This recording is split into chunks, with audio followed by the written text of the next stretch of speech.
बिस्मिल्लाहिर्रहमानिर्रहीम अस्सलाम वालेकुम and welcome back to my YouTube channel. तो उरूसा इन द किचन में आज आपके साथ सर्दियों की सौगात गाजर के हलवे की रेसिपी शेयर कर रही हूँ। बहुत ही ज़बरदस्त एंड डिलीशियस सा ये गाजर का हलवा बनता है और बहुत ही आसानी से बन जाता है।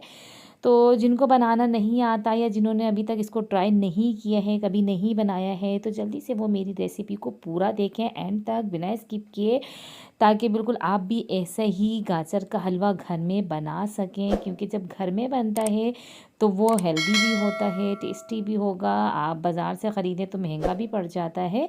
तो आप घर में ही इसे बनाएं। और अगर अभी तक आपने मेरे चैनल को सब्सक्राइब नहीं किया है तो जल्दी से मेरे चैनल को सब्सक्राइब कर दें। साथ ही बेल आइकन को भी प्रेस करें ताकि मेरी हर आने वाली वीडियो आप तक जल्द से जल्द पहुंच सकें। तो जैसे मैं बना रही हूँ बिल्कुल आपने उसी तरीके से बनाना है। क्वांटिटी आप अपने हिसाब से कर सकते हैं। तो ये मैंने गाजरें ले ली हैं, 3 किलो मैंने गाजर लिए। अच्छे से मैंने इनको छील लिया, छीलने के बाद वॉश किया है। उसके बाद अब ग्रेटर की मदद से मैं इसे ग्रेट करूँगी।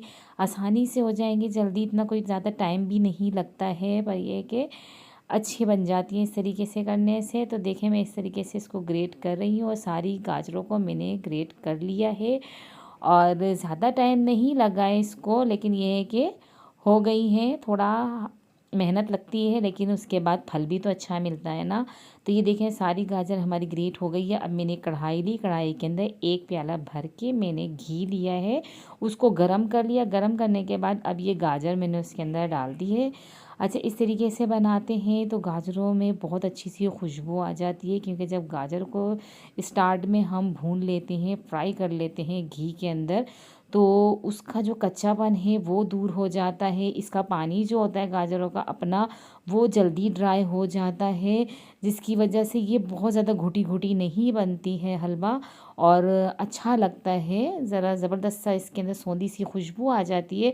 तो पहले आप इसको घी के साथ अच्छी तरीके से भूनें, जब तक ये क्वांटिटी में थोड़ा कम हो जाए और इस गाजरों का कलर थोड़ा चेंज हो जाए, जब तक हमने इसको अच्छी तरीके से अलट पलट कर भूनना है, फ्राई करना है इसके अंदर घी के साथ।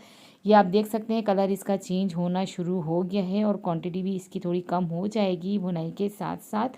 थोड़ा टाइम लगेगा, 10 से 15 मिनट आपको लगेंगे इसको भुनाई करने में।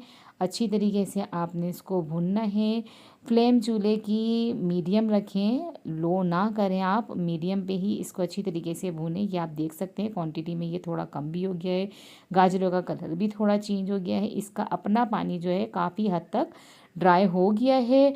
तो अब हम इसके अंदर दूध का इस्तेमाल करेंगे। दूध को मैंने अच्छी तरीके से पहले से पका लिया है। तकरीबन इसके अंदर हमने 1.5 गिलास दूध डालना है। अभी मैंने फ़िलहाल इसके अंदर 1 गिलास दूध डाला है और इसको अच्छी तरीके से मैं मिक्स कर रही हूँ, ताकि नीचे से हमारी जो गाजरें हैं ना, जले ना।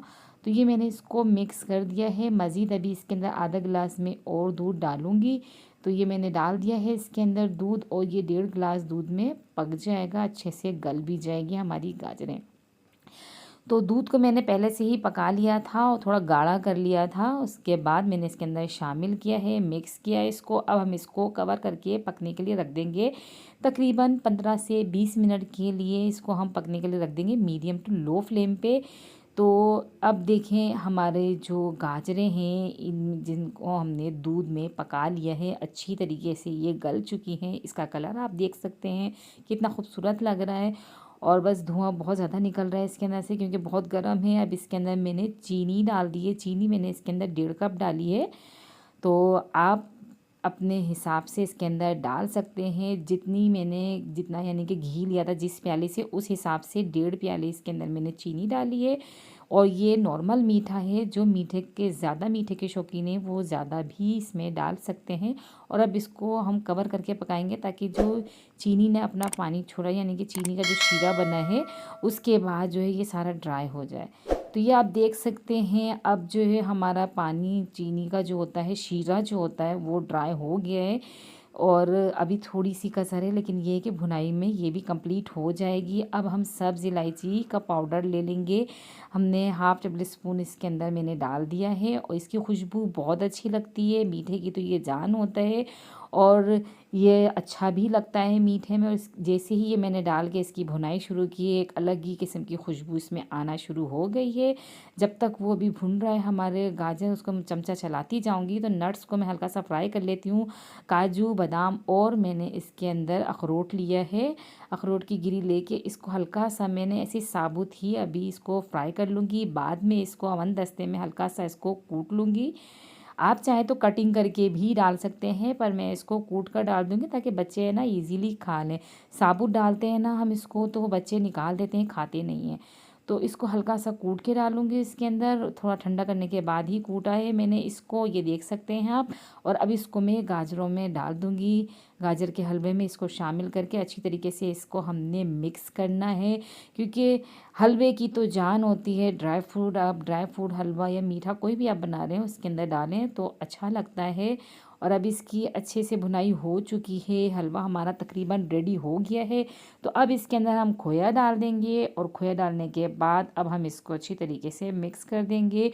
और साथ ही हम चूल्हे की फ्लेम भी ऑफ़ कर देंगे, क्योंकि अब हमें इसको ज़्यादा कुक करने की ज़रूरत नहीं है। ये इतना गर्म है कि खोए को अच्छी तरीके से अपने साथ मिक्स हो जाएगा हलवे के साथ इसमें। तो ये देखें, बस चमचा चलाते जाएं, अच्छे से मिक्स करें, और हमारा गाजर का हलवा बिल्कुल रेडी हो चुका है। बिल्कुल इजी सी रेसिपी है। जो लोग कहते हैं ना कि गाजर का हलवा ओह उसमें तो इतनी मेहनत लगती है, तो ये बहुत ही आसानी से बन जाता है। ऐसा कुछ नहीं है। जब अच्छी चीज़ आपने खानी है तो थोड़ी मेहनत तो बनती है ना। तो आप इसे घर में ज़रूर ट्राई कीजिए। इतनी अच्छी गाजरें आई हुई हैं, आप बनाएं इसे। और जब आप घर में बनाते हैं तो शौक़ से खाया भी जाएगा और जी भर के खाया जाता है। तो कैसी लगी आपको ये मेरी रेसिपी, आपने मुझे कमेंट बॉक्स में बताना है। अपने फ्रेंड्स एंड फैमिलीज़ के साथ इस रेसिपी को शेयर करना है। और जिन्होंने मेरे चैनल को अभी नया नया सब्सक्राइब किया है तो जल्दी से वो मेरे चैनल का विज़िट करें, मेरी रेसिपीज़ को देखें, मुझे सपोर्ट करें, और अगली वीडियो तक दीजिए इजाज़त।